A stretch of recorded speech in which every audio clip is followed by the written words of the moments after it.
ꯃꯌꯥꯝꯕꯨ ꯑꯍꯥꯟꯕꯃꯛꯇꯗ ꯆꯦꯅꯦꯜ ꯑꯁꯤꯒꯤ ꯃꯥꯏꯀꯩꯗꯒꯤ ꯇꯔꯥꯝꯅ ꯑꯣꯛꯆꯕꯒ ꯂꯣꯏꯅꯅ ꯄꯥꯟꯊꯣꯏ ꯃꯉꯥꯡꯅ ꯏꯀꯣꯛꯅꯣꯅ ꯈꯨꯔꯨꯝꯖꯔꯤ꯫ ꯉꯁꯤꯁꯨ ꯃꯍꯧꯁꯥꯒꯨꯝꯅ ꯅꯨꯡꯉꯥꯏꯔꯕ ꯋꯥꯔꯤ ꯃꯆꯥ ꯑꯃ ꯄꯨꯗꯨꯅ ꯂꯥꯛꯆꯔꯦ꯫ ꯋꯥꯔꯤ ꯑꯁꯤꯕꯨ ꯊꯥꯕꯤꯔꯛꯄꯅ ꯑꯕꯦ ꯑꯥꯔ.ꯀꯦ꯫ ꯍꯧꯖꯤꯛ ꯋꯥꯔꯤ ꯑꯁꯤ ꯃꯌꯥꯝꯒꯤ ꯃꯐꯝꯗ ꯈꯨꯗꯣꯜ ꯇꯝꯖꯔꯤ, ꯃꯌꯥꯝ ꯄꯨꯟꯅ ꯇꯥꯃꯤꯟꯅꯔꯁꯤ꯫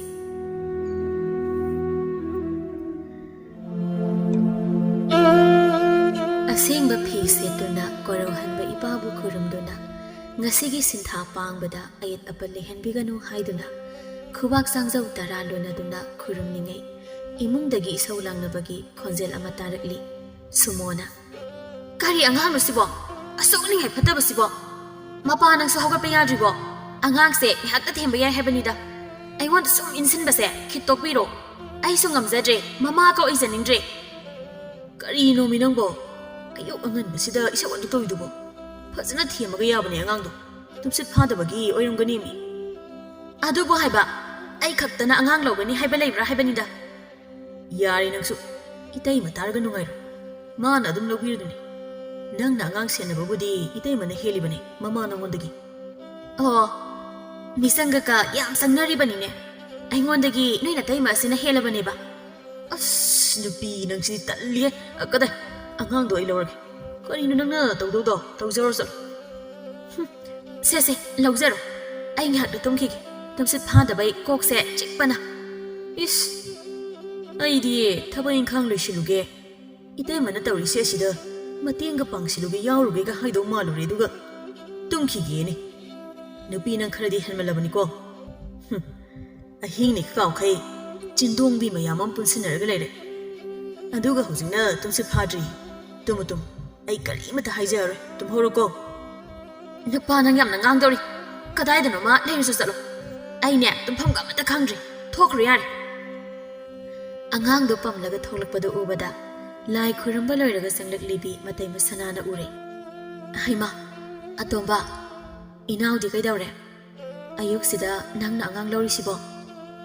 ꯇꯨꯝꯁꯤꯠ ꯐꯥꯗ꯭ꯔꯤ, ꯉꯥꯏꯍꯥꯛ ꯇꯨꯝꯈꯤꯒꯦ ꯍꯥꯏꯌꯨ ꯏꯇꯩꯃ꯫ ꯏꯍꯦ, ꯐꯔꯦ ꯐꯔꯦ, ꯑꯉꯥꯡꯗꯣ ꯏꯇꯩꯃ ꯂꯧꯕꯤꯔꯒꯦ, ꯉꯥꯏꯈꯣꯀꯣ꯫ ꯃꯦꯝꯆꯥꯅ ꯍꯩꯃꯥ, ꯏꯃꯥꯒꯤ ꯑꯇꯣꯝꯕ, ꯀꯩꯅꯣ ꯏꯆꯥꯗꯤ ꯌꯥꯝ ꯉꯟꯅ ꯅꯊꯧ ꯇꯧꯔꯝꯃꯤꯗ꯫ ꯑꯃꯗꯨꯕꯨ ꯆꯠꯈ꯭ꯔꯕꯣ?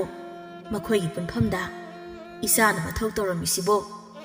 ꯑꯁ, ꯑꯩꯈꯣꯏ ꯃꯥꯁꯤꯃꯕ ꯑꯣ ꯃꯀꯣꯛ ꯆꯤꯛꯑꯦꯅ ꯇꯨꯝꯍꯧꯔꯤꯌꯦ, ꯉꯥꯏꯍꯥꯛ ꯇꯨꯝꯈꯤꯒꯦ ꯍꯥꯏꯍꯧꯕꯅꯦ꯫ ꯆꯤꯛꯀꯅꯤ ꯆꯤꯛꯀꯅꯤ, ꯑꯍꯤꯡꯅꯤ ꯅꯣꯡꯌꯥꯏꯅꯤ ꯈꯪꯗꯈꯩ ꯈꯨꯕꯥꯛ ꯈꯨꯗꯅ ꯂꯩꯔꯕꯅꯤꯅ ꯆꯤꯛꯇ꯭ꯔꯗꯤ ꯀꯩꯅꯣ꯫ ꯂꯧꯔꯣ ꯂꯧꯔꯣ, ꯑꯗꯨ ꯑꯣꯏꯔꯗꯤ꯫ ꯏꯃꯥꯁꯨ ꯉꯥꯏꯍꯥꯛꯇ ꯂꯧꯕꯤꯕ ꯌꯥꯕꯅꯦ, ꯑꯩ ꯏꯁꯥꯁꯦ ꯑꯃꯨꯛꯇ ꯁꯦꯡꯗꯣꯛꯈꯤ꯫ ꯅꯪꯒꯤ ꯅꯨꯄꯤꯗ ꯍꯥꯏꯔꯨꯆꯣ ꯀꯣ꯫ ꯑꯇꯣꯝꯕ, ꯅꯨꯄꯤ ꯋꯥꯔꯛꯎ, ꯅꯥꯎ ꯆꯥꯎꯍꯟꯒꯅꯨ꯫ ꯏꯃꯥ ꯊꯕꯛ ꯌꯥꯝꯃꯤ, ꯑꯉꯥꯡ ꯂꯧꯗꯅ ꯂꯩꯕ ꯌꯥꯔꯣꯏ꯫ ꯏꯕꯣꯍꯜꯗ ꯎꯄꯥꯏ ꯂꯩꯇꯦ, ꯑꯉꯥꯡꯗꯨ ꯄꯣꯠꯁꯤꯜꯂꯒ ꯊꯣꯛꯈ꯭ꯔꯦ꯫ ꯇꯧꯔꯤꯁꯤ ꯌꯦꯡꯉꯨ, ꯅꯨꯄꯤ ꯑꯁꯤꯅ ꯇꯨꯝꯗꯅ ꯂꯩꯔꯦ, ꯑꯗꯨꯒ ꯅꯨꯄꯥ ꯑꯁꯤꯅ ꯑꯉꯥꯡ ꯂꯧꯔꯤꯅꯦ꯫ ꯑꯣꯟꯅ ꯇꯩꯅꯔꯦ, ꯀꯔꯤꯅꯣ ꯈꯪꯗ꯭ꯔꯦ꯫ ꯑꯩꯒꯤ ꯏꯆꯥ ꯏꯃꯧꯅ ꯇꯧꯔꯤꯁꯤ ꯃꯤꯒꯤ ꯃꯃꯥꯡꯗꯁꯨꯅꯦ ꯏꯀꯥꯏꯔꯄꯣꯠꯅꯤ꯫ ꯁꯅꯥꯅ ꯏꯃꯥ, ꯋꯥꯗꯅ ꯇꯧꯔꯤ ꯑꯣꯏꯔꯝꯅꯤꯗ, ꯌꯥꯝ ꯈꯟꯖꯤꯜꯂꯨꯔꯅꯨ꯫ ꯀꯔꯤ ꯏꯟꯖꯥꯡ ꯊꯣꯡꯁꯦ ꯍꯥꯏꯅꯣ?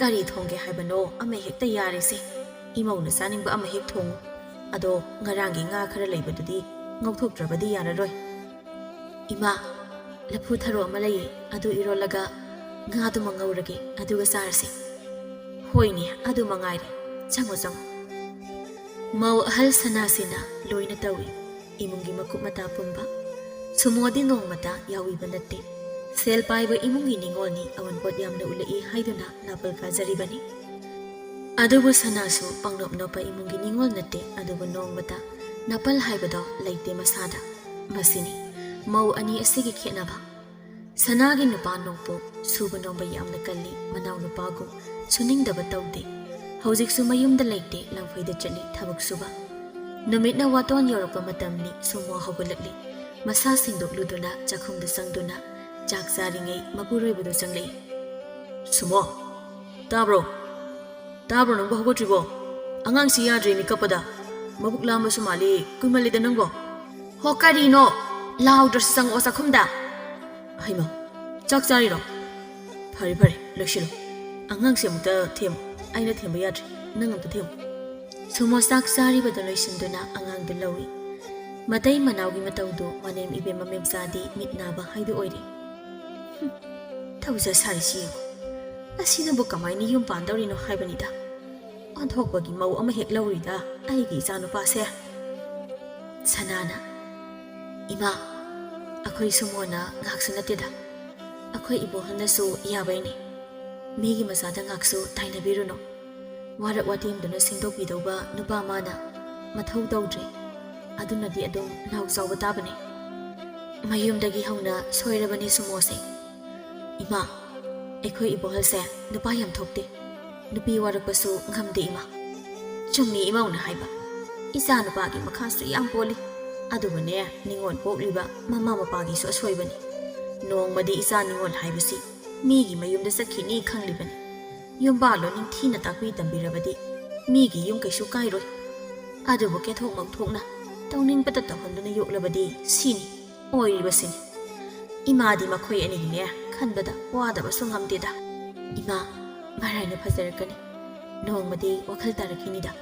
Khangdre ibema haujisu sak toklabanina chakrani. Napina lepung phamline. Mau sanadabi mayamga. Hairuba nganglubasu tade. Onsilaga dum sage tawi. Masibu warakpa ngamba leitrabra khangdeda. Adamnaso khanganuda ima. Tanzada matai manaw adu thorakli angang adu pamlaga memsana. Hai, satlabra na khoi ania. Mina usitanaba thabakse yamna tawida. Imagi bungona khoise.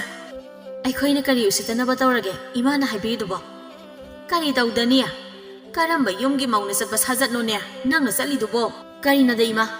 Mina taraga patana khanaba wangangadi ngangbiganuda. Aina satlisisu thabakne thabak. Aigi ngamnaba hotnajabane yengsanbirakan.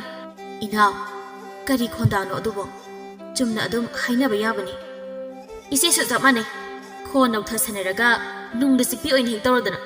Nupa sasira som leptana leinangsu. Asomne isau langsinaduna chakre manem ibima memsadi. Masa nupada penjadana yengduna lehawi. Sumogi matai manaw lakpa ubada mauna ha amana. Haima, sumo, nakoidi thengi na ngaside. Mi loina lakna krabane ngasaina. Ise khara thengkre. Sati sabi kharaga onsinarinaida. Hada tahe. Sango sango. Makhoi mayam punpham oiriba mafamdada sanglaktuna. Mauna ha mayamdo araiba makhai puthokna duna warem ngangna duna zwar sanari. Nupana tawgadabada nupi moina tawribani.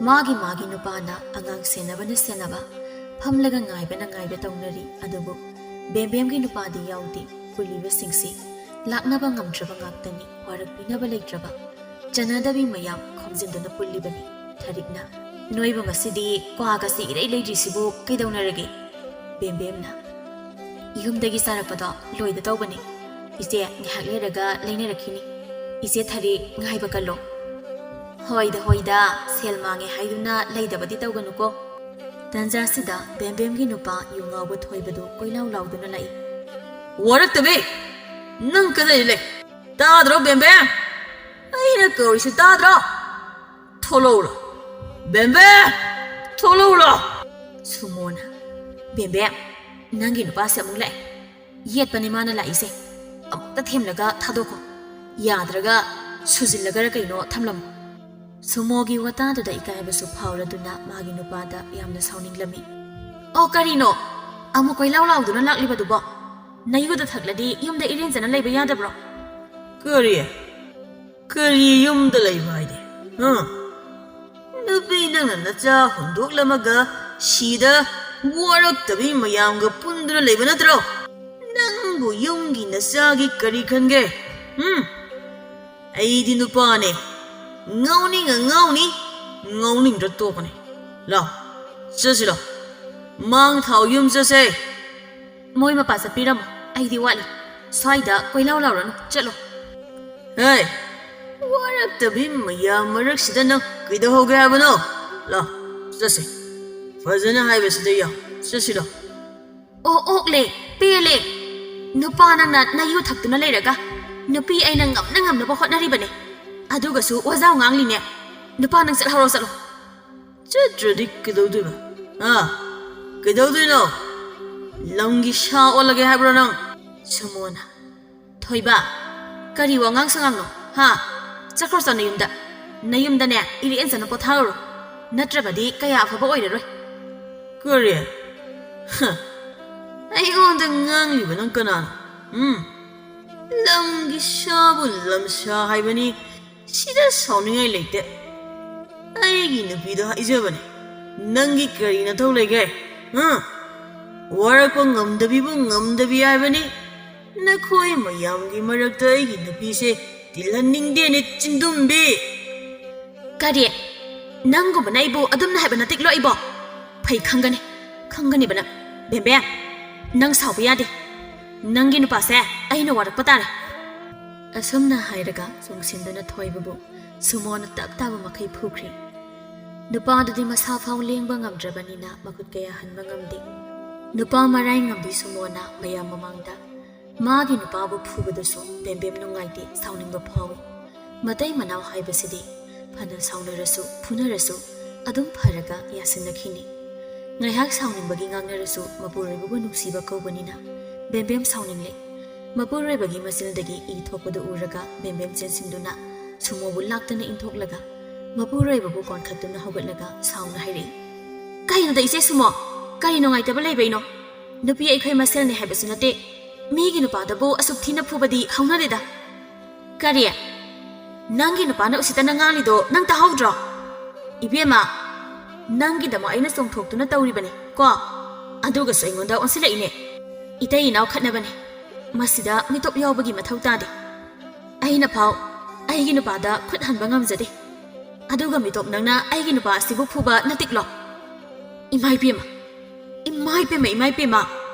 ꯍꯥꯏ ꯕꯦꯝꯕꯦꯝ ꯅꯆꯤꯟ ꯅꯔꯤ ꯍꯦꯟꯒꯅꯨ ꯅꯪꯅ ꯋꯥꯔꯛꯄ ꯉꯝꯗꯕ ꯅꯨꯄꯥꯁꯦ ꯑꯩꯅ ꯋꯥꯔꯛꯄꯤꯕꯩꯔꯣ ꯑꯗꯨꯒꯨꯝꯕ ꯋꯥꯉꯥꯡ ꯁꯉꯥꯡ ꯉꯥꯡꯂꯤꯗꯣ ꯍꯥ ꯏꯆꯦ ꯋꯥꯔꯛꯄ ꯉꯝꯗꯦ ꯍꯥꯏꯗꯨꯅꯕꯨ ꯃꯤꯒꯤ ꯅꯨꯄꯥꯕꯨ ꯀꯅꯥꯅ ꯋꯥꯔꯛꯅꯒꯦ ꯑꯩ ꯃꯉꯥꯏꯔꯦ ꯍꯥꯏꯗꯨꯅ ꯂꯩꯕꯅꯤꯅ ꯆꯠꯅꯕꯤꯒ ꯑꯃꯠꯇ ꯈꯪꯕꯤꯗ꯭ꯔꯕꯣꯏꯔꯦ ꯅꯨꯄꯥ ꯐꯥꯕꯤꯁꯤꯗꯤ ꯑꯩꯕꯨ ꯅꯨꯄꯥ ꯐꯥꯕꯤ ꯀꯥꯏꯅ ꯑꯗꯨ ꯑꯣꯏꯔꯗꯤ ꯅꯪꯁꯨ ꯈꯪꯕ꯭ꯔꯥ ꯁꯤ ꯍꯥꯏꯗꯨꯅ ꯁꯥꯎꯅ ꯆꯦꯟꯁꯤꯜꯂꯛꯇꯨꯅ ꯕꯦꯝꯕꯦꯝꯕꯨꯁꯨ ꯐꯨꯕꯤꯔꯝꯃꯤ ꯃꯈꯨꯠ ꯍꯜꯂꯕꯁꯨ ꯃꯁꯥ ꯐꯕꯗꯤ ꯁꯨꯃꯣꯅ ꯍꯦꯟꯕꯅꯤꯅ ꯁꯨꯃꯣꯅ ꯈꯔ ꯍꯦꯟꯅ ꯐꯨꯖꯤꯟꯈ꯭ꯔꯦ ꯃꯌꯥꯝꯗꯨꯁꯨ ꯇꯨꯃꯤꯟ ꯂꯩꯅꯩ ꯈꯥꯝꯗꯣꯛꯇꯦ ꯃꯔꯝꯗꯤ ꯁꯨꯃꯣꯒꯤ ꯃꯁꯤꯡ ꯈꯪꯕꯅꯤꯅ ꯌꯥꯎꯁꯤꯜꯂꯨꯗꯦ ꯍꯦꯛ ꯌꯥꯎꯔꯨꯕꯗ ꯅꯨꯄꯥ ꯃꯔꯥꯏ ꯉꯝꯕꯤ ꯁꯨꯃꯣꯅ ꯑꯣꯟꯁꯤꯜꯂꯛꯀꯗꯧꯔꯤꯕꯅꯤ ꯃꯁꯤ ꯈꯪꯕꯅ ꯈꯥꯝꯗꯣꯛꯇꯦ ꯃꯈꯣꯏꯒꯤ ꯃꯇꯧꯗꯨ ꯌꯦꯡꯕ ꯉꯝꯗ꯭ꯔꯦ ꯊꯥꯔꯤꯛꯇꯤ ꯑꯉꯥꯡ ꯄꯥꯝꯗꯨꯅ ꯂꯦꯞꯂꯤꯕ ꯏꯕꯣꯍꯜꯒꯤ ꯃꯅꯥꯛ ꯆꯪꯁꯤꯟꯗꯨꯅ ꯍꯥꯏꯔꯛꯏ ꯊꯥꯔꯤꯛꯅ ꯏꯕꯣꯍꯜ ꯆꯠꯂꯣ ꯅꯪꯒꯤ ꯅꯨꯄꯤꯁꯦ ꯑꯃꯨꯛꯇ ꯈꯥꯝꯖꯤꯜꯂꯨꯁꯨ ꯃꯤꯒꯤ ꯃꯆꯥꯁꯦ ꯁꯤꯕ ꯅꯥꯕ ꯌꯥꯎꯔꯗꯤ ꯁꯣꯏꯗꯅ ꯗꯁꯥ ꯇꯥꯔꯅꯤ ꯆꯪꯉꯣ ꯃꯤ ꯅꯪꯕꯣ ꯑꯉꯥꯡꯗꯣ ꯑꯩ ꯂꯧꯕꯤꯒꯦꯁꯦ ꯀꯗꯥꯏ ꯄꯤꯔꯛꯑꯣ ꯈꯥꯝꯕ ꯆꯪꯕꯒ ꯇꯜꯂꯤꯗ ꯏꯇꯩꯃ ꯃꯥꯒꯤ ꯃꯆꯤꯡ ꯃꯇꯥ ꯑꯁꯤꯒ ꯑꯣꯟꯊꯣꯛꯅꯁꯨ ꯅꯨꯄꯥ ꯊꯣꯛꯈꯤꯗ꯭ꯔꯦ ꯆꯪꯉꯣ ꯑꯃꯨꯛꯇ ꯅꯪꯒꯤ ꯅꯨꯄꯤꯁꯦ ꯄꯨꯔꯥ ꯃꯇꯥ ꯑꯃꯅꯤ ꯁꯦ ꯄꯤꯔꯛꯑꯣ ꯑꯉꯥꯡꯗꯣ ꯑꯁꯨꯝꯅ ꯊꯥꯔꯤꯛꯅ ꯑꯉꯥꯡꯗꯨ ꯂꯧꯍꯧꯔꯒ ꯏꯕꯣꯍꯜꯕꯨ ꯂꯥꯛꯇꯨꯅ ꯏꯟꯁꯤꯟꯈꯤ ꯏꯕꯣꯍꯜ ꯃꯥꯒꯤ ꯅꯨꯄꯤꯕꯨ ꯀꯤꯕꯗꯤ ꯀꯤ ꯑꯗꯨꯕꯨ ꯎꯄꯥꯏ ꯂꯩꯇꯦ ꯆꯪꯁꯤꯟꯗꯨꯅ ꯆꯤꯡꯊꯣꯔꯛꯏ ꯃꯥꯒꯤ ꯅꯨꯄꯤꯕꯨ ꯌꯥꯔꯤꯁꯤ ꯁꯨꯃꯣ ꯁꯤꯅꯕ ꯇꯥꯔꯤ ꯇꯣꯛꯑꯁꯦ ꯌꯨꯝꯗ ꯍꯜꯂꯁꯦꯕ ꯈꯥꯝꯒꯅꯨ ꯅꯨꯄꯥ ꯈꯥꯝꯒꯅꯣ ꯃꯈꯣꯏ ꯃꯇꯩ ꯃꯅꯥꯎꯁꯦ ꯃꯤ ꯌꯥꯝ ꯎꯁꯤꯠꯇ꯭ꯔꯦ ꯑꯩꯈꯣꯏꯁꯦ ꯄꯦꯟꯅ ꯑꯃꯨꯛꯇ ꯋꯥꯔꯛꯀꯦ ꯈꯥꯝꯒꯅꯨꯁꯦ ꯌꯥꯔꯦꯕ ꯁꯤꯕ ꯇꯥꯔꯤ ꯇꯣꯛꯑꯣꯃꯤꯁꯦ ꯌꯨꯝꯗ ꯍꯜꯂꯁꯤ ꯂꯥꯛꯑꯣꯃꯦ ꯍꯥꯏꯕꯤꯒꯦ ꯇꯥꯖꯧ ꯁꯨꯃꯣ ꯑꯩꯉꯣꯟꯗꯗꯤ ꯎꯁꯤꯠꯇꯕ ꯌꯥꯔꯣꯏ ꯅꯈꯣꯏ ꯀꯔꯤ ꯑꯣꯏꯗꯅ ꯑꯩꯕꯨ ꯎꯁꯤꯠꯇꯅ ꯉꯥꯡꯂꯤꯕꯅꯣ ꯃꯤꯅꯥꯏ ꯃꯆꯥ ꯁꯥ ꯍꯥꯏꯕꯤꯒꯦ ꯇꯥꯖꯧ ꯅꯕꯦꯝꯃ ꯑꯩꯁꯦ ꯅꯈꯣꯏꯒꯨꯝꯕ ꯀꯌꯥ ꯊꯦꯡꯅꯗꯨꯅ ꯂꯥꯛꯂꯕꯅꯤ ꯈꯪꯉꯕ ꯈꯨꯀꯥꯞꯄꯤꯒ ꯀꯥꯞꯂꯒ ꯁꯦ ꯅꯄꯨꯟꯁꯤꯗ ꯃꯤꯔꯛ ꯊꯣꯛꯀꯦ ꯍꯥꯏꯔꯗꯤ ꯅꯕꯦꯝꯃ ꯑꯩꯒꯤ ꯏꯇꯨꯡ ꯏꯜꯂꯨꯅꯦ ꯅꯈꯣꯏꯒꯨꯝꯕ ꯀꯌꯥ ꯁꯦꯝꯕꯤꯈ꯭ꯔꯕꯅꯤ ꯈꯪꯖꯧꯅꯦ ꯀꯩꯁꯨ ꯂꯩꯇꯕꯤ ꯅꯈꯣꯏꯒꯨꯝꯕꯅ ꯑꯩꯕꯨ ꯎꯁꯤꯠꯇꯕ ꯌꯥꯕ꯭ꯔꯣ ꯑꯁꯨꯝꯅ ꯍꯥꯏꯔꯗꯨꯅ ꯆꯠꯈ꯭ꯔꯦ ꯃꯈꯣꯏ ꯃꯇꯩ ꯃꯅꯥꯎ ꯆꯠꯈ꯭ꯔꯕꯗ ꯁꯣꯛꯂꯒ ꯇꯥꯗꯨꯅ ꯂꯩꯔꯤꯕ ꯃꯇꯩ ꯃꯅꯥꯎꯗꯨ ꯆꯤꯡꯈꯠꯄꯤꯗꯨꯅ ꯃꯌꯨꯝꯗ ꯊꯤꯜꯂꯛꯏ ꯊꯣꯏꯕꯅ ꯈꯔꯗꯤ ꯐꯩ ꯕꯦꯝꯕꯦꯝꯅꯗꯤ ꯍꯦꯜꯂꯤ ꯁꯣꯛꯄ ꯕꯦꯝꯕꯦꯝ ꯂꯦꯡꯕ ꯉꯝꯗ꯭ꯔꯦ ꯃꯁꯥꯗꯨ ꯃꯆꯤ ꯈꯥꯝꯂꯦ ꯂꯩꯀꯥꯏꯒꯤ ꯑꯍꯜ ꯑꯃꯅꯤ ꯆꯪꯂꯛꯇꯨꯅ ꯋꯥꯔꯤꯗꯨ ꯀꯔꯤ ꯀꯝꯗꯧꯕꯅꯣ ꯍꯥꯏꯗꯨꯅ ꯍꯪꯕꯗꯒꯤ ꯈꯪꯂꯦ ꯁꯥꯒꯩꯒꯤ ꯃꯤꯈꯩꯁꯨ ꯂꯥꯛꯂꯦ ꯃꯍꯩ ꯂꯣꯏꯅ ꯁꯥꯎꯅꯔꯦ ꯑꯗꯨꯕꯨ ꯃꯀꯥ ꯐꯣꯡꯅ ꯃꯌꯨꯝꯗ ꯆꯠꯂꯨꯕꯗꯤ ꯀꯅꯥꯁꯨ ꯉꯝꯗ꯭ꯔꯦ ꯃꯗꯨ ꯎꯕꯗ ꯊꯣꯏꯕ ꯑꯃꯗꯤ ꯕꯦꯝꯕꯦꯝꯁꯨ ꯌꯥꯝꯅ ꯄꯦꯟꯖꯗ꯭ꯔꯦ ꯁꯅꯥꯍꯜꯅ ꯁꯥꯒꯩ ꯈ꯭ꯋꯥꯏ ꯑꯍꯟꯅꯤ ꯑꯁꯨꯝꯅ ꯍꯥꯏꯔꯛꯏ ꯑꯉꯥꯡꯁꯥ ꯅꯈꯣꯏꯁꯦ ꯑꯣꯟꯊꯣꯛꯅ ꯋꯥꯈꯜ ꯇꯥꯗꯦꯗꯀꯣ ꯃꯗꯨꯒꯤ ꯃꯌꯥꯝꯒ ꯃꯥꯟꯅꯗꯕꯤ ꯃꯧ ꯑꯗꯨꯒ ꯀꯔꯤꯒꯤ ꯃꯥꯟꯅꯔꯤꯕꯅꯣ ꯃꯋꯥ ꯃꯄꯨꯔꯣꯏꯕꯕꯨ ꯃꯍꯥꯛꯀꯤ ꯃꯈꯥꯗ ꯊꯝꯗꯨꯅ ꯃꯅꯦ ꯃꯀꯨ ꯃꯊꯣꯡ ꯈꯪꯗꯕꯤ ꯋꯥꯔꯛꯄ ꯉꯝꯗ꯭ꯔꯕꯤ ꯀꯔꯥ ꯑꯃ ꯍꯦꯜꯂꯕꯤ ꯑꯗꯨꯒ ꯃꯥꯟꯅꯔꯤꯕ ꯅꯈꯣꯏꯁꯤꯕꯨ ꯄꯪꯂꯤꯕ꯭ꯔꯥ ꯁꯤꯡꯂꯤꯕ꯭ꯔꯥ ꯍꯥꯏꯕꯅꯤꯗ ꯁꯛꯍꯦꯟꯅ ꯇꯥꯆꯧ ꯌꯥꯔꯤꯁꯦ ꯌꯥꯝꯅ ꯉꯥꯡꯁꯤꯜꯂꯨꯔꯅꯨ ꯀꯔꯤꯅ ꯐꯩ ꯍꯥꯏꯕꯗꯣ ꯑꯃꯨꯛꯇ ꯇꯧꯁꯤ ꯌꯥꯝ ꯎꯁꯤꯠꯃꯟꯗꯦ ꯃꯈꯣꯏꯒꯤꯁꯦ ꯀꯩꯁꯨꯂꯣꯏꯇꯕ ꯋꯥꯍꯩ ꯈꯔꯒꯤ ꯑꯁꯨꯛ ꯊꯤꯅ ꯐꯨꯕꯗꯤ ꯅꯨꯄꯤ ꯃꯥꯅ ꯌꯥꯗꯦ ꯍꯥꯏꯕ ꯑꯃꯗꯤ ꯈꯪꯍꯟꯕꯅ ꯐꯔꯕ꯭ꯔꯥ ꯈꯜꯂꯤ ꯃꯗꯨꯒꯤ ꯃꯧꯗꯣ ꯍꯦꯟꯃꯟꯈ꯭ꯔꯦ ꯂꯩꯀꯥꯏꯁꯤꯗ ꯃꯥꯅ ꯐꯨꯔꯤꯕ ꯅꯨꯄꯥꯁꯦ ꯑꯩꯈꯣꯏ ꯊꯣꯏꯕꯈꯛ ꯅꯠꯇꯦ ꯃꯃꯥꯡꯗꯁꯨ ꯌꯥꯝ ꯇꯧꯈ꯭ꯔꯕꯅꯤ ꯁꯅꯥꯍꯟꯅ ꯐꯔꯦ ꯑꯩꯈꯣꯏ ꯑꯃ ꯑꯅꯤ ꯆꯠꯇꯨꯅ ꯈꯨꯜ ꯑꯁꯤꯒꯤ ꯐꯝꯅꯥꯏꯕꯁꯤꯡꯗ ꯋꯥꯀꯠꯇꯨꯅ ꯀꯔꯤꯅ ꯐꯩ ꯍꯥꯏꯕꯗꯣ ꯇꯥꯟꯅꯔꯁꯤ ꯁꯛꯍꯦꯟꯅ ꯍꯣꯏ ꯑꯗꯨꯝꯅ ꯇꯧꯔꯁꯤ ꯇꯥꯆꯧ ꯊꯣꯏꯕ ꯑꯉꯥꯡꯁꯤꯡꯒ ꯏꯔꯦꯟꯖꯅ ꯂꯩꯔꯝꯃꯣ ꯇꯥꯆꯧꯒ ꯑꯩꯒ ꯑꯩꯈꯣꯏ ꯑꯍꯨꯝ ꯃꯔꯤ ꯆꯠꯇꯨꯅ ꯋꯥꯀꯠꯂꯨꯈꯤꯒꯦ ꯊꯣꯏꯕꯅ ꯐꯅꯤꯗ ꯌꯥꯏ ꯑꯁꯨꯝꯅ ꯈꯨꯜꯒꯤ ꯐꯝꯅꯥꯏꯕ ꯎꯅꯕ ꯆꯠꯈ꯭ꯔꯦ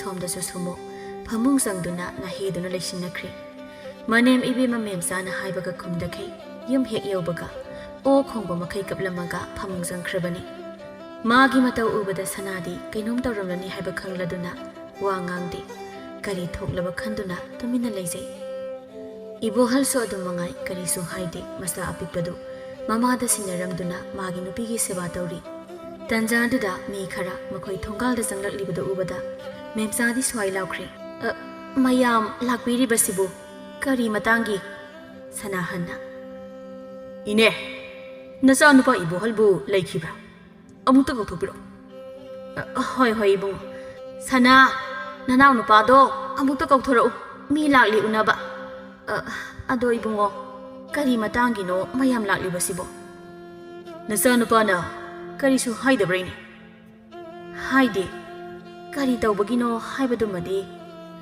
ꯋꯥ ꯉꯥꯡꯂꯤꯕꯗꯣ ꯂꯣꯏꯗ꯭ꯔꯤꯉꯩꯗ ꯏꯕꯣꯍꯜꯅ ꯁꯨꯃꯣꯕꯨ ꯁꯝꯂꯒ ꯊꯣꯛꯂꯛꯂꯒ ꯍꯥꯏꯔꯛꯏ ꯁꯨꯃꯣꯅ ꯀꯔꯤ ꯑꯃꯨꯛ ꯋꯥꯠꯂꯤꯕꯒꯦ ꯌꯨꯝꯗꯒ ꯂꯥꯛꯂꯤꯁꯤꯕꯣ ꯁꯛꯍꯦꯟꯗꯤ ꯇꯤꯉꯛ ꯃꯥꯏꯉꯛꯅꯗꯨꯅ ꯌꯦꯡꯂꯗꯨꯅ ꯃꯆꯤꯟꯗ ꯁꯣꯜꯂꯤ ꯑꯣꯟꯊꯣꯛꯄꯅꯤꯗ ꯃꯥꯅ ꯃꯤ ꯐꯨꯗꯣꯛꯂꯒ ꯀꯔꯤꯅꯣ ꯑꯣꯏꯔꯝꯂꯤꯁꯤꯅ ꯍꯩꯈ꯭ꯔꯦꯗꯀꯣ ꯏꯕꯦꯝꯃ ꯅꯪꯒꯤ ꯁꯛꯇꯝꯁꯦ ꯑꯣꯟꯊꯣꯛꯅ ꯌꯥꯝꯈ꯭ꯔꯦ ꯁꯅꯥꯍꯟꯒꯤ ꯅꯨꯄꯤ ꯈꯣꯏꯕꯤꯅ ꯏꯕꯦꯝꯃ ꯀꯔꯤꯅꯣ ꯇꯥꯔꯤꯕ ꯄꯥꯎꯁꯤꯕꯣ ꯏꯅꯥꯎ ꯊꯣꯏꯕꯕꯨ ꯐꯨꯔꯝꯕꯇ ꯅꯠꯇꯅ ꯕꯦꯝꯕꯦꯝꯕꯨꯁꯨ ꯑꯁꯨꯛ ꯊꯤꯅ ꯐꯨꯔꯝꯂꯤꯕꯁꯤꯕꯨ ꯀꯔꯤ ꯄꯦꯟꯗꯕ ꯂꯩꯕꯒꯤꯅꯣ ꯑꯩꯅꯇ ꯃꯈꯣꯏꯕꯨ ꯐꯨꯕ ꯅꯠꯇꯦ ꯑꯩꯕꯨ ꯃꯈꯣꯏ ꯑꯅꯤ ꯆꯪꯗꯅ ꯐꯨꯔꯝꯂꯤꯕꯅꯤ ꯑꯩꯁꯨ ꯏꯁꯥ ꯉꯥꯛꯊꯣꯛꯆꯅꯕ ꯈꯨꯠ ꯍꯟꯕ ꯇꯥꯕꯅꯤ ꯌꯦꯡꯕꯤꯌꯨ ꯂꯥꯛꯂꯤꯕ ꯃꯌꯥꯝꯁꯨ ꯑꯩꯒꯤ ꯈꯨꯠꯇ ꯈꯥꯡꯗꯨꯅ ꯂꯩꯔꯤꯕꯁꯦ ꯃꯥꯏꯗꯁꯨ ꯏꯁꯥꯁꯦ ꯂꯣꯏꯅ ꯄꯣꯞꯂꯦ ꯃꯈꯣꯏ ꯃꯇꯩ ꯃꯅꯥꯎꯅ ꯐꯨꯕꯗ ꯀꯣꯛꯀꯁꯦ ꯁꯣꯛꯄ ꯌꯥꯗ꯭ꯔꯦ ꯅꯥꯕꯗ ꯈꯣꯏꯕꯤꯅ ꯀꯌꯥꯗ ꯉꯝꯂꯤꯕꯅꯣ ꯌꯦꯡꯉꯨꯅꯦ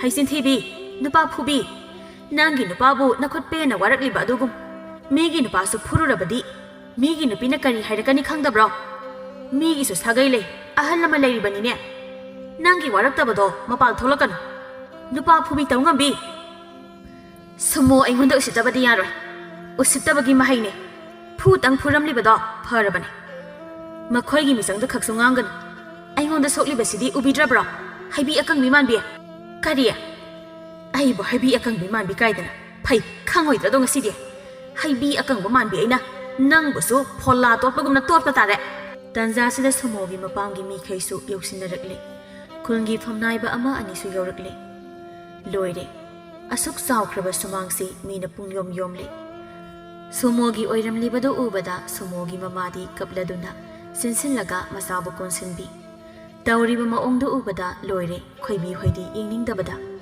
ꯁꯨꯃꯣꯒꯤ ꯃꯕꯨꯡ ꯀꯦꯡꯕꯅ ꯍꯥꯏꯔꯛꯏ ꯑꯩꯒꯤ ꯏꯆꯜꯕꯨ ꯁꯥ ꯁꯟ ꯐꯨꯕꯗꯧꯅ ꯐꯨꯔꯝꯂꯤꯕꯗꯣ ꯊꯣꯛꯂꯛꯑꯣ ꯑꯩꯒꯤ ꯃꯥꯡꯁꯤꯗ ꯀꯅꯥꯁꯨ ꯀꯔꯤꯁꯨ ꯍꯥꯏꯗꯦ ꯇꯧꯖ ꯁꯥꯔꯤꯁꯤ ꯌꯦꯡꯉꯣ ꯍꯥꯏꯗꯨꯅ ꯃꯆꯤꯜ ꯄꯩꯁꯤꯟꯗꯨꯅ ꯂꯦꯞꯂꯤ ꯈꯣꯏꯕꯤ ꯍꯣꯏꯒ ꯂꯥꯛꯂꯤꯕ ꯈꯨꯜꯒꯤ ꯑꯃꯗꯤ ꯁꯥꯒꯩꯒꯤ ꯃꯤꯁꯤꯡꯗꯣ ꯑꯃꯨꯛꯀꯁꯨ ꯈꯣꯟꯖꯥꯎ ꯊꯥꯗꯗꯨꯅ ꯍꯥꯏꯔꯛꯏ ꯊꯣꯛꯂꯛꯑꯣ ꯑꯩꯒꯤ ꯏꯆꯜꯕꯨ ꯑꯁꯨꯝꯅ ꯑꯣꯏꯍꯜꯂꯤꯕ ꯃꯤꯁꯛꯇꯣ ꯊꯣꯛꯂꯛꯑꯣꯅꯦ ꯈꯣꯏꯕꯤꯅ ꯏꯕꯨꯡꯉꯣ ꯅꯪꯒꯤ ꯅꯆꯜꯁꯤꯗ ꯀꯅꯥꯅꯁꯨ ꯀꯔꯤꯁꯨ ꯇꯧꯈꯤꯕ ꯂꯩꯇꯦ ꯃꯥꯅ ꯑꯗꯨꯝ ꯑꯩꯈꯣꯏꯒꯤ ꯏꯅꯥꯎ ꯑꯅꯤꯕꯨ ꯇꯞ ꯇꯥꯕ ꯃꯈꯩ ꯐꯨꯕꯤꯔꯒ ꯊꯥꯔꯛꯂꯒ ꯅꯥꯁꯤꯟꯅꯗꯨꯅ ꯂꯩꯔꯝꯂꯤꯕꯅꯤ ꯋꯥꯔꯤ ꯈꯪꯉꯕ ꯃꯇꯨꯡ ꯋꯥ ꯉꯥꯡꯕꯅ ꯐꯒꯅꯤ ꯏꯕꯨꯡꯉꯣ ꯑꯣ ꯑꯗꯨꯗꯤ ꯑꯩꯒꯤ ꯏꯆꯜꯅ ꯂꯣꯏꯅ ꯂꯥꯟꯕꯅꯤ ꯁꯤꯅꯤꯅꯦ ꯑꯗꯨ ꯑꯗꯥ ꯈꯪꯗꯦ ꯑꯩꯒꯤ ꯏꯆꯜꯁꯦ ꯇꯣꯝꯊꯤꯟ ꯉꯥꯟꯕꯤꯅꯤ ꯃꯕꯨꯡꯉꯩꯅ ꯅꯨꯃꯤꯠ ꯊꯥꯒꯨꯝ ꯌꯦꯡꯂꯤꯕꯅꯤ ꯑꯗꯨꯒ ꯀꯩꯁꯨ ꯂꯩꯇꯕ ꯇꯨꯃꯤꯠ ꯀꯥꯡꯒꯨꯝꯕ ꯅꯈꯣꯏꯅ ꯑꯁꯨꯝꯅ ꯑꯩꯒꯤ ꯏꯆꯜꯕꯨ ꯈꯣꯡꯒꯣꯏꯅꯕ ꯌꯥꯕ꯭ꯔꯣ Wangang sangang tabada sakhen sawbana loire khumge haiduna wa he kangthorakpaga mayam basana hanna hana khumkhre kari wangang sangang loibungo nasal se ke na mongna chatnabi loncha tambidana yoglakpagi mahainidana masagi nupa phubadagi hendoktana migi nupa phau phuram libase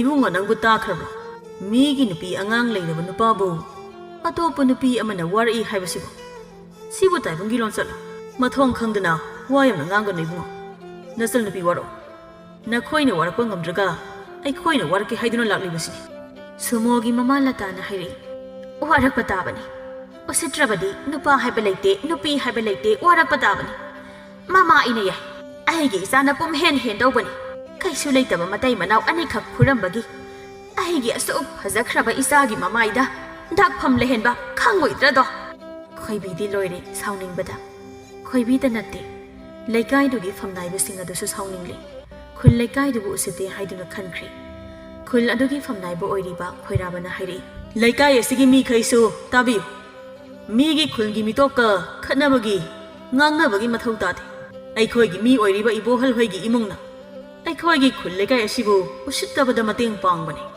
maram aduna nupi warakpa ngamdaba ibohal bo oina chairak pirasi khul laikai mayam su yanaraduna ibohal bu nupa khrana chingthorakpadu ubada ibohal gi mama memsa do wangang lai hausikta ngasai khai tamina leirambado khul miyam na tawbado aikhoi yazare adubu mayam su tabiyo aigi isagi maral su yamna lei magi nupi sibu warakpa ngamdabase magi asauba maral amani warakpiyo adubu khulndagi tanthokpa haibasimadi tawiganu mayamgi mafamda haijari khoirabana ine khulndagi tanthokdragana nupi asiga kainabada yarabro ine hoina isa imaudi kaina haningde adubu warakpada yadraba madi mapamda maning tauna leijawrasana inena khamlaroi mayamna phani khanbado adum tawbiro adubu isa nupa simadi khulndagi tanthokpigana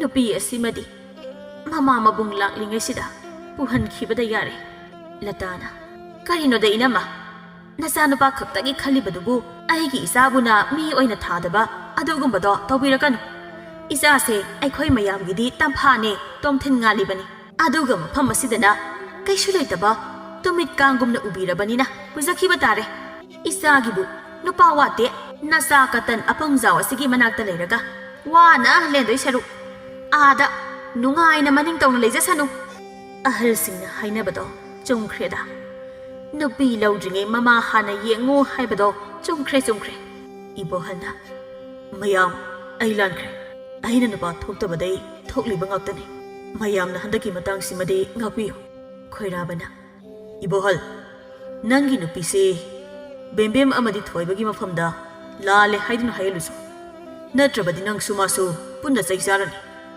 hairibase tarabana trasumo chasilo lale haijarusi sumona khumge tawringai mamana oina khumlei aigi isana kaisu leitaba amagi mafamda lan khre soi khre haifam thokte isabu puduna sakhini hausimak memsana pukhro isani imawni hainingde laikai sida kaida landabada memsa hainaribani adu boibema nangi nasanu pi asina yum sida hek lakpadagi laikai ne khoigi yum sida changningdre loina ningdre ngasigi thodok sida nati thokliba hana sumigi nupa phurubagi thodok yam laikre adubu matu sonba ngak oibana karisu hairaktabani ngasina hanagum tawba yadaduna migi sagai huptuna laklibase aikhoidi yam ikai bema ibema khoidi ikaiba khangdabanina ikaiba phauramloi nasana pi asisu chapmane isabu hanthana yengba mafam asida isa thamloi imagi bema chasi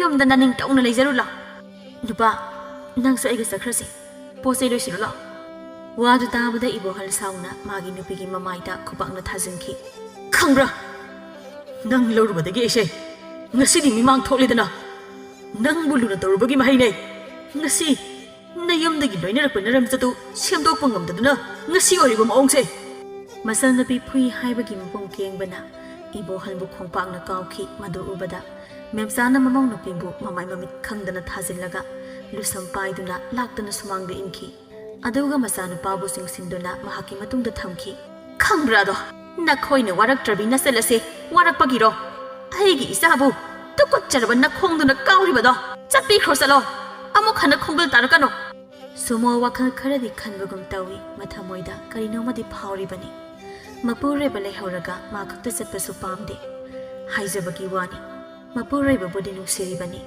adubu kaisu hairudri khoirabana ine angang ani kaina hanbadumadi phatte ekhoina laklibasisu masana tawkhiba asoibadu masana yazaduna matung tawdanaba haigi haiduna laklibani masina maram oiraga khaidoknaba haibadudi nungaijade ine inena khara themjinbiyo mayam aina haijarisi kari kaibu yawge khoibina ine jumme khoirabana hairise aikhoisu sauni tawriba thaudose adubo hekta kaina hanba haibadumadi angang masa sigi yenglaga tawhanjaningde ibohalna itaima chakrasana masigi nupise semdokpa yaroi ma masana maram jase semdoktuna lan khri soi khri haibadi ai mabu amuk loksingani itaima ibohangi wadu tarabada latana sauna jari kayam phaba kayam warak setpa masano nangbo isa se lobudagi natro napun sidumi oiba ngamjari do yengba tare haujikti kari phibam oirake habado imagi bema sasila leiba hona desida asumna masanu piba puduna chakre kayada thamoi kaliba mamano mama haibasidi masabu phattaba lambida kaidawnungda lamjingbide adubu latadi masanu pisibu nungshiribani haiduna masagi yumbal kahenbada mahaksu yawrido sumodu tarang amada mamagi matung illi pikliba masa thamlamle haibaga loina kawkhre somdasu sumangda tilamba mi pungnama hannaba horakle ibohaldi wa maset amata ngangdi tuminna juri makhada makhong yanthaduna tumina famlaga ayengba amada yenglaga leiri sanahanna ine aikhoibadi warobiba yatre aikhoisu sauningbana wa khara ngangnakre warobigano karigi warogani aina warakpa ngamdraba aigi isase nakhoi khulmiyam changduna warakpiribase masimuk phaba ani sudre ibungo phare nakhoisu sauganu ko ibungo angang ani sokle habadudi kamdawre ine lake isa imaugi mahut sinduna lale haijerage yari yari ne ine ne karigi lale haidori bano aikhoi emo chaluki lebi horoine angang sa law law khoirabana ibohal wakhal tarogo ngasidagi pikliba angang dugi sukhalu ine adudi aikhoi emo yaukrage phare phare chalo ine am nungai re ibungo asumna mayam loina chakhrabada memsasi imung changkhri phamliba masanupada kariso hairamda imungda namau ahal sanana angang dubu phamungda sumbirami ima mayam loina chanakrabo chanakhre bema ima aikhoi sumose wakhal yam khanmande ibohal sumangai pikliba angang dubu thanamlaga makhoina tawrise sakhra sanoi bema henmali magi maram chase tum koina yum panba yaroi masa sibu nukshirabadi ma soidana lakani haina imana thajai ibema matam kharasidi aikhoiga leiba tare isuse ibohal mamagi manakta sanglaktuna mamagi makhong konduna ima ai lank nasabo tanga piyo ima ai na igi nupi buar pagam kitre ima daso ngali de kaya gang hai angau bo kari gi lan bano nasana madu pumna mak khanglak pasimu nungai ba ani sudre imadi ima ai hayendagi thabak su chalage tazogi manakta angang se ima gai te maga lehobi lagatra inauna wakal tarakpase yam nungai re angang sigidi kaisu khaluno itei maleri sidi pikli ba angang dubu sanana masagumna tawbiri isa pikli isa leiri haibagi nomata ningsinglati sumodo ibo hande mayangbagi manakta chatkre mama amani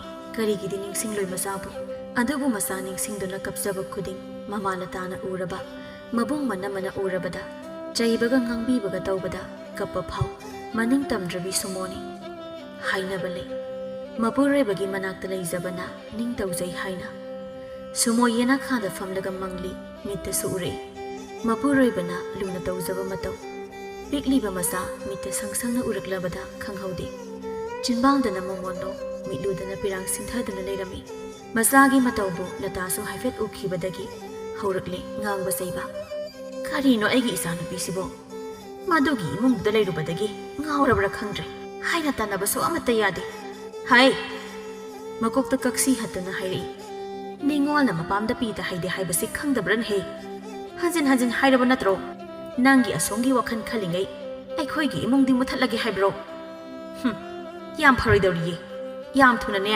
ꯅꯨꯄꯥ ꯑꯃ ꯊꯤꯔꯒ ꯊꯥꯖꯈꯤꯕꯅ ꯐꯅꯤ ꯃꯃꯥꯅ ꯍꯥꯏꯕ ꯉꯥꯡꯕ ꯑꯃꯠꯇ ꯈꯨꯝꯗꯦ ꯑꯗꯨꯕꯨ ꯅꯨꯄꯥ ꯑꯃ ꯊꯤꯕ ꯍꯥꯏꯕꯗꯨꯗ ꯁꯨꯃꯣꯗꯨ ꯈꯨꯝꯂꯛꯏ ꯍꯦꯛ ꯇꯧꯔꯒ ꯅꯨꯄꯥ ꯑꯃ ꯊꯤꯕ ꯍꯦꯛ ꯇꯧꯔꯒ ꯂꯨꯍꯣꯡꯕ ꯀꯔꯤꯅꯣ ꯏꯃꯥ ꯑꯩꯁꯦ ꯏꯆꯥ ꯂꯩꯔꯕꯤ ꯃꯧꯅꯦ ꯑꯅꯤꯔꯛ ꯂꯨꯍꯣꯡꯕ ꯉꯝꯂꯣꯏ ꯍꯥꯏ ꯅꯪꯒꯤ ꯐꯅꯕꯅꯤꯅꯦ ꯏꯕꯦꯝꯃ ꯄꯪꯒꯅꯨꯅꯦ ꯅꯪꯕꯣ ꯑꯁꯨꯛ ꯄꯪꯕꯁꯤꯕꯨ ꯀꯔꯤꯅꯣꯃꯤ ꯌꯦꯡꯉꯣꯏ ꯃꯈꯥ ꯂꯩꯀꯥꯏꯒꯤ ꯃꯦꯔꯥꯗꯨꯅ ꯅꯪ ꯌꯨꯝꯗ ꯂꯩꯔꯦ ꯇꯥꯕꯗ ꯍꯔꯥꯎꯕꯅ ꯃꯥꯒꯤꯁꯨ ꯅꯨꯄꯤ ꯈꯥꯏꯅꯈ꯭ꯔꯦ ꯃꯆꯥꯁꯨ ꯌꯥꯎꯗꯦ ꯅꯪꯅ ꯂꯩꯕꯗ ꯅꯅꯤꯡ ꯇꯧꯅ ꯅꯨꯡꯉꯥꯏꯅ ꯂꯩꯖꯗꯧꯔꯤꯕꯅꯤ ꯏꯆꯥꯁꯤꯗꯤ ꯅꯨꯄꯤ ꯈꯥꯏꯅꯈꯤꯕ ꯅꯨꯄꯥꯗꯣ ꯀꯌꯥꯝ ꯐꯔꯝꯗꯧꯔꯤꯒꯦ ꯏꯃꯥ ꯇꯥꯅꯤꯡꯗꯦ ꯑꯩ ꯉꯝꯂꯣꯏ ꯁꯤ ꯍꯥꯏꯔꯝꯗꯨꯅ ꯍꯨꯛ ꯍꯧꯒꯠꯂꯒ ꯆꯠꯈ꯭ꯔꯦ ꯌꯦꯡꯉꯨꯅꯦ ꯃꯁꯦ ꯃꯥꯒꯤ ꯐꯅꯕ ꯍꯥꯏꯕꯤꯔꯒ ꯐꯩ ꯑꯗꯨꯕꯨꯗꯤ ꯌꯥꯗꯕ ꯉꯝꯕ꯭ꯔꯥ ꯌꯦꯡꯕ ꯇꯥꯔꯦ ꯑꯩꯒꯤ ꯏꯆꯥꯅꯤ ꯑꯩꯅ ꯍꯥꯏꯕ ꯏꯟꯒꯗꯕꯅꯤ ꯁꯣꯝꯗꯁꯨ ꯏꯕꯣꯍꯜ ꯊꯕꯛ ꯁꯨꯔꯤꯕꯅꯤꯅ ꯇꯧꯔꯤꯕꯗꯣ ꯁꯨꯐꯝ ꯈꯪꯗꯦ ꯉꯁꯤꯗꯤ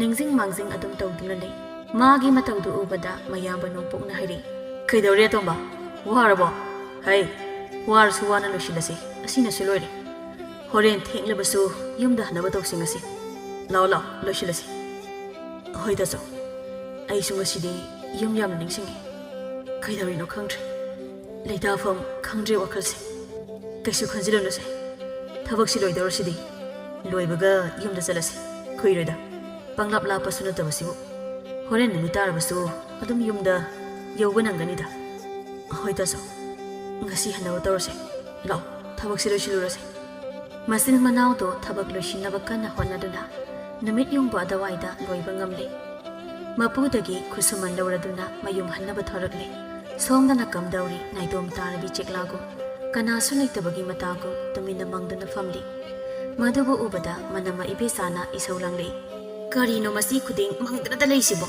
ꯉꯁꯥꯏꯗꯒꯤ ꯍꯥꯏꯔꯤꯕ ꯋꯥꯁꯤꯗꯤ ꯇꯥꯗꯦ ꯑꯩꯈꯣꯏꯅ ꯅꯪꯒꯤ ꯐꯠꯇꯅꯕ ꯇꯧꯒꯗ꯭ꯔꯥ ꯍꯥꯏꯕꯅꯤ ꯌꯥꯝꯅ ꯅꯨꯡꯁꯤꯈ꯭ꯔꯕꯣꯏꯗ ꯅꯪꯒꯤ ꯅꯨꯄꯥꯔ ꯅꯨꯄꯤꯔ ꯈꯪꯗꯕ ꯅꯨꯄꯥꯗꯣ ꯏꯅꯝꯃ ꯅꯣꯏ ꯇꯥꯆꯧꯅ ꯍꯥꯏꯕ ꯅꯨꯄꯥꯗꯣ ꯍꯧꯖꯤꯛ ꯂꯥꯛꯀꯅꯤ ꯍꯥꯏꯕꯅꯤ ꯆꯪ ꯐꯤꯔꯣꯜꯒꯗꯣ ꯈꯔ ꯐꯕ ꯑꯃ ꯁꯦꯠꯂꯨꯆꯣ ꯌꯦꯡꯕ ꯌꯥꯗ꯭ꯔꯦ ꯇꯧꯔꯤꯗꯣ ꯑꯁꯨꯛ ꯌꯥꯝꯅ ꯂꯩꯔꯤꯕ ꯅꯪꯒꯤ ꯐꯤ ꯐꯅꯦꯛꯇꯣ ꯁꯦꯠꯀꯦꯗꯤ ꯂꯩꯇꯦ ꯃꯥꯟꯖꯨꯅꯔꯕꯗꯨ ꯅꯠꯇ꯭ꯔꯗꯤ ꯌꯥꯗꯦꯕ ꯅꯠꯇ꯭ꯔꯥ ꯃꯤ ꯂꯥꯛꯑꯅꯤ ꯆꯪꯉꯣ ꯍꯣꯡꯉꯨꯔꯣ ꯃꯤ ꯂꯥꯛꯄꯅ ꯍꯥꯜꯂꯅꯤꯕ ꯌꯨꯝꯁꯤꯒꯤꯅꯦ ꯏꯖꯠ ꯁꯣꯛꯄ ꯌꯥꯔꯣꯏꯀꯣ ꯌꯦꯡꯉꯣꯏ ꯃꯤꯅ ꯈꯤꯇꯗ ꯊꯤꯅ ꯉꯥꯡꯅꯈꯤꯅꯤꯀꯣ ꯆꯪꯉꯣ ꯆꯪꯉꯣ ꯏꯅꯝꯃ ꯇꯥꯆꯧ ꯍꯣꯏ ꯏꯃꯥ ꯍꯣꯏꯅ ꯁꯦꯠꯂꯤꯕꯁꯦ ꯑꯩ ꯌꯥꯅꯤꯡꯗꯦ ꯏꯅꯝꯃꯅ ꯈꯔ ꯍꯥꯏꯕꯤꯌꯨ ꯑꯐꯕ ꯍꯥꯏꯔꯗꯤ ꯌꯥꯅꯤꯡꯉꯣꯏ ꯅꯪꯅ ꯇꯧꯔꯤꯕ ꯑꯁꯨꯛ ꯐꯈ꯭ꯔꯕ ꯁꯦꯜꯁꯨ パイꯈ꯭ꯔꯕ ꯅꯪꯅ ꯂꯩꯕꯗ ꯅꯅꯤꯡꯇ ꯇꯧꯗꯅ ꯂꯩꯕ ꯌꯥꯗꯧꯔꯤꯕ ꯅꯨꯄꯥ ꯑꯁꯦ ꯄꯥꯝꯗ꯭ꯔꯕꯗꯤ ꯈꯪꯖꯗ꯭ꯔꯦ ꯑꯗꯨ ꯌꯧꯔꯗꯤ ꯏꯅꯝꯃ ꯑꯩ ꯄꯤꯛꯂꯤꯉꯩꯗꯒꯤ ꯍꯧꯅ ꯀꯦꯅ ꯃꯧꯅ ꯂꯩꯔꯛꯄꯒꯤ ꯑꯩꯒꯤ ꯁꯥꯖꯠ ꯂꯤꯆꯠꯇ ꯑꯁꯣꯏꯕ ꯃꯌꯥꯝ ꯑꯃ ꯂꯩꯈ꯭ꯔꯦ ꯑꯗꯨꯕꯨ ꯑꯩ ꯏꯃꯪ ꯑꯅꯤ ꯁꯨꯒꯦꯗꯤ ꯈꯟꯖꯈꯤꯗꯦ ꯍꯣ ꯐꯔꯦꯁꯦ ꯍꯣꯔꯦꯟ ꯅꯣꯏ ꯇꯥꯆꯧ ꯂꯥꯛꯂꯒ ꯏꯅꯝꯃ ꯍꯥꯏꯔꯒꯦ ꯑꯗꯣ ꯃꯤ ꯍꯧꯖꯤꯛ ꯂꯥꯛꯀꯅꯤ ꯍꯥꯏꯕꯗꯣ ꯑꯗꯨꯃꯗꯤ ꯎꯅꯕꯤꯔꯣꯀꯣ ꯆꯨꯝꯅ ꯎꯅꯗꯧꯕꯅꯤ ꯀꯩꯁꯨ ꯀꯥꯏꯗꯦꯗꯅ ꯑꯗꯨꯒ ꯑꯩ ꯍꯣꯔꯦꯟ ꯅꯣꯏ ꯇꯥꯆꯧꯗ ꯍꯥꯏꯔꯒꯦ ꯁꯨꯃꯣ ꯍꯣꯏ ꯍꯥꯏꯗꯨꯅ ꯃꯥꯒꯤ ꯀꯥꯗ ꯆꯪꯈ꯭ꯔꯦ ꯏꯕꯦꯆꯥ ꯃꯥꯁꯨ ꯃꯆꯜꯅꯨꯄꯤꯅ ꯌꯥꯔꯦ ꯃꯇꯥꯒꯨꯝ ꯃꯣꯃꯣꯟ ꯅꯣꯛꯇꯨꯅ ꯃꯥꯒꯤ ꯊꯕꯛ ꯂꯣꯏꯁꯤꯟꯐꯝ ꯊꯣꯛꯄ ꯂꯣꯏꯁꯤꯜꯂꯤ ꯃꯅꯝꯃꯅ ꯅꯥꯀꯜ ꯑꯃꯗ ꯊꯕꯛ ꯂꯣꯏꯁꯤꯜꯂꯤꯉꯩ ꯇꯨꯃꯤꯟꯅ ꯊꯣꯛꯈ꯭ꯔꯦ ꯊꯕꯛ ꯂꯣꯏꯁꯤꯜꯂꯒ ꯂꯩꯔꯤꯉꯩ ꯃꯆꯜꯅꯨꯄꯤ ꯊꯣꯛꯈꯤꯕ ꯈꯪꯍꯧꯗ꯭ꯔꯦ ꯏꯕꯦꯆꯥꯗꯤ ꯐꯖꯕ ꯂꯩꯔꯥꯡ ꯈꯨꯗꯤꯡ ꯑꯩꯒꯤ ꯂꯣꯏꯅ ꯑꯣꯏꯅꯤꯡꯕꯁꯤꯕꯨ ꯈꯣꯏꯃꯨ ꯑꯣꯏꯕ ꯈꯨꯗꯤꯡꯒꯤ ꯃꯁꯛꯂ ꯅꯠꯇꯦ ꯈꯣꯏꯃꯨ ꯈꯨꯗꯤꯡ ꯑꯁꯨꯝꯅ ꯇꯧꯕ ꯅꯠꯇꯦ ꯐꯖꯕ ꯅꯨꯄꯤ ꯎꯕ ꯌꯥꯗꯕ ꯃꯦꯔꯥꯅꯤ ꯁꯦꯜ ꯄꯥꯏꯔꯦ ꯍꯥꯏꯗꯨꯅ ꯃꯤ ꯎꯗꯕ ꯑꯄꯥꯝꯕ ꯅꯨꯄꯤ ꯑꯃ ꯎꯕꯗ ꯂꯩꯔꯤꯕ ꯅꯨꯄꯤ ꯐꯥꯎ ꯈꯥꯏꯅꯕ ꯉꯝꯂꯤꯕ ꯅꯨꯄꯥꯅꯤ ꯃꯦꯔꯥꯅ ꯏꯆꯦ ꯑꯩ ꯂꯥꯛꯂꯤꯌꯦ ꯍꯩꯃꯥ ꯅꯪ ꯂꯥꯛꯂꯕ꯭ꯔꯣ ꯆꯪꯉꯣ ꯆꯪꯉꯣ ꯐꯝꯃꯣ ꯍꯦꯛꯇ ꯃꯥꯡꯒꯣꯜꯁꯤꯗ ꯏꯆꯦ ꯑꯇꯩꯗꯤ ꯀꯅꯥꯝꯇ ꯎꯗꯦ ꯀꯩ ꯆꯠꯈ꯭ꯔꯒꯦ ꯆꯠꯊꯣꯛꯈꯤꯌꯦ ꯁꯨꯃꯣꯒ ꯑꯩꯈꯣꯏ ꯑꯅꯤ ꯈꯛꯇꯅꯤ ꯑꯩ ꯀꯧꯊꯣꯔꯛꯀꯦꯀꯣ ꯐꯝꯃꯣ ꯏꯕꯦꯆꯥ ꯏꯃꯨꯡ ꯆꯪꯂꯨꯕꯗ ꯁꯨꯃꯣ ꯊꯤꯕ ꯈꯪꯗ꯭ꯔꯦ ꯀꯣꯏꯊꯤ ꯊꯤ Kasin koya kuithiti adubu phangdre. Tanzanduda manemga mapurebaga halaklibadu ubada sinsinduna pau pumba tamli. Madu tabada ikaibaga sauningbaga na punkiduna ibol hoida laklami. Somdasu ibol hoi halakpagi koilang lang na ringaida. Sumo pakhatna hobi chensilai. Ima! Ima! Ay mo ngakpiyo! Ay lankre ima! Moy mapa! Ay lankre! Ay bahong ngakpiyo! Ay pusigin ako'y hakay na bangamloye! Asi haiduna kaplaga manimgi makong koli. Karigino, asuk pa ka na silak liba sibo imo ibema. Hanglo na ima, tawsinaba tatyam haibane. Magiwa da pang tharun. Kay da ulay na mafam sida. Mafam se, nangi oy da pada tawfam nati khangaba. Sumo na wari pumbalirak pada ibohal sauningi adawa tumina laysili. Sanana. Tomba, kuklok sinbiro. Adamay na tawagan. Hawkrabadi hawkre. Nongpok na. Iyambagi bungo. Natay man na haysilo. Nang angang mo sa nati. Ngapiyo haysidi. Adaso angang mo sa susili bani. Kangiba na trunongbo. Ibohan na wangangi hitaw baga nang di kengba. Para parap sang laliba do ubada sumo manemgi matong daloli. Longkipi! Yumda sa sila! Mangtong! Yumda sa sila o! Taso, ay ba't hamira mo? Ay isa ka ay nabangamlo. Ay tasaw na siliba do yan hindi. Ay sidali haurage. Kanino ibungo? Nasaan si maung ni mau? Masalay rabi maung ni. Masidabo kanino habiriba do bo. Iniway tumilay biyo. Ay, lao hay sinawon na tro. Ibay, maabot hamira mo. Ay busangat halamaga. Sidali haurage hay si kayo. Nang iko'y gamalitat na ba di yarabo? Yarabra ba? Ay, tasaw, ima. Loy na nung si. Ano ba taso? Ay isa ka kayo na bangamloy. Pare doon. Amuk ka na pumultan ka ko. Loy na ba ni? Ngasi na loy na ba ni? Ay isa lay try na kaladaw ni. Taso. Ano may na ay gano? Nasal mo ay ba hindi ay doon na? Chahi ba po ba na? Ay kay so ay zero. Ano ba manitat na ba di? Nasalaya sa hindi. Ay basta kat halambang ang banang bu. Ay isa lo. Amu hanas lang ka. Loy ra ba ni ngasina? Asum na hayram na sakri sumodo yam na kaplami. Hoy mapa. Ay bawang tangapiyo. Ay lankre. Ay mo da hayo. Ima da hayo. Itay ma da hayo. Ima. Ite. Ay bawang tangapiyo. Ay hana kum na tawra roye. Ay soy kre ima. Imaw na wakal tarak po simuk nungay ba? Ani sudi imadi. Sisi, angang si. Mamaga na nagtabak ko irabani. Nang laklabani na, amuk lawro si. Asam na wakal tarak to na, punna amuk laikri. Isabon nung sibay hen malaso, manghali habado ni.